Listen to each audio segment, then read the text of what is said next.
اچھا اب ذرا یہ بتائیے جو اس میں بڑی اہم ترین بات ہے کہ یہ ایسی جدائی کہ جس میں وہی بات ہے کہ آہستہ آہستہ جو ہے مطلب ظاہر ہے آپ دیکھنا جو ہے کم ہو گئے اور آپ روتے رہتے تھے، زاروں قطار روتے رہتے تھے، لیکن اس کے باوجود آپ نے صبر کیا اور اللہ پر توکل ایسا کہ تم دیکھو گے ان قریب، تم دیکھو گے ان قریب اللہ کی شان دیکھو گے، یہی جملے آپ کے ہوتے تھے. یہ کیا بات ہے؟ جی یہ یقیناً ایک طرف تو شفقت پدری کا بہت بڑا اظہار ہے، والد کو اپنی اولاد کے ساتھ کس طرح محبت رکھنی چاہیے. محبتیں دو ہوتی ہیں، ایک ہوتی اختیاری جو انسان اپنے فعل کے ساتھ اپنی سوچ اور فہم و فراست کے ساتھ اختیار کرتا ہے، اور ایک ہوتی ہے اس کے اندر قدرتی. ٹھیک. تو آپ کو جو محبت تھی حضرت سیدنا یوسف علیہ السلام کے ساتھ قدرتی تو تھی ہی، لیکن اس کے ساتھ ساتھ ان کے خواب سے واقف ہو کر آپ یہ جانتے تھے کہ حضرت سیدنا یوسف علیہ السلام اللہ تعالیٰ کے نبی بھی ہیں. اللہ. تو اس لیے نبی کا اپنے سے دور ہو جانا، خود سے علیحدہ ہو جانا، گم ہو جانا، یہی چیز جو تھی وہ آپ کو بار بار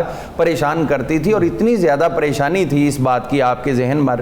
آپ دیکھیے کہ آپ کے علاوہ حضرت سیدنا یوسف علیہ السلام کی گمشدگی جو آپ سے ہوئی، اس کے علاوہ حضرت یعقوب علیہ السلام کی حیات کے علاوہ کسی اور کا ذکر نہیں ملتا کہ کسی نے رو رو کے اپنی آنکھیں ختم کی ہوں. یعنی اس قدر اپنے بیٹے کے ساتھ محبت، پیار اور الفت کے ہر وقت روتے رہتے. اولاد باقی بھی تھی، حالانکہ ایک طرف تو یہ صورتحال ہے کہ باقی 11 بیٹے تھے، اور حضرت بنیامین علیہ السلام جو تھے حضرت یوسف علیہ السلام کے ہم شکل شبیہ بھی تھے. ان کو دیکھ کے دل کو سکون آ جاتا، لیکن اس کے باوجود یوسف تو یوسف تھے. اور یہ اسی لیے تھا کہ حضور صلی اللہ علیہ وسلم نے خود ارشاد فرمایا کہ جب میں معراج پر گیا تو میں نے وہاں دیکھا کہ اللہ تعالیٰ نے یوسف علیہ السلام کو حسن کا وافر حصہ عطا کیا. اب دیکھیے حسن کے بادشاہ میرے آقا حسن یوسف کو خود وافر حصہ قرار دیا. سبحان اللہ. تو یہ تمام ایک طرف حسن کی کشش ہوتی ہے، نبوت کی کشش ہے، پھر اولاد کی کشش ہے، یعنی شفقت پدری، یہ تمام محبتیں جو ہے وہ جمع ہو کر اس کے باوجود آپ نے کسی انسان کے ساتھ شکوہ نہیں کیا،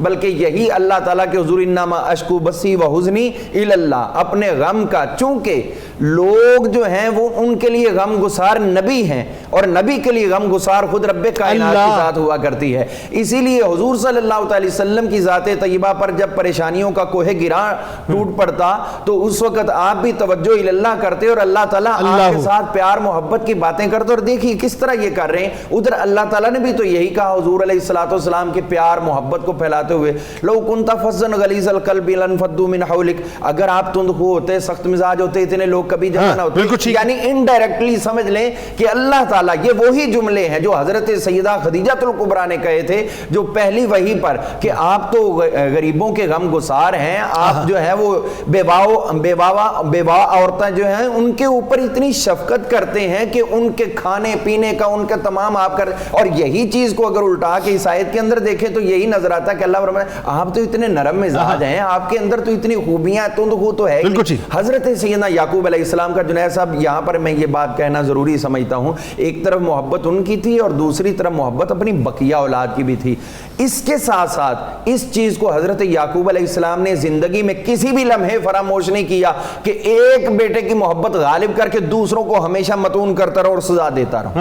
یہ آج کل کے معاشرے کے اندر سوچنا ہے کہ ایک بیٹے کے ساتھ اگر کوئی کمی بیشی ہو جاتی ہے تو والد دوسرے بیٹوں کے ساتھ پھر نفرت کی ایک دیوار کھڑی کر لیتے.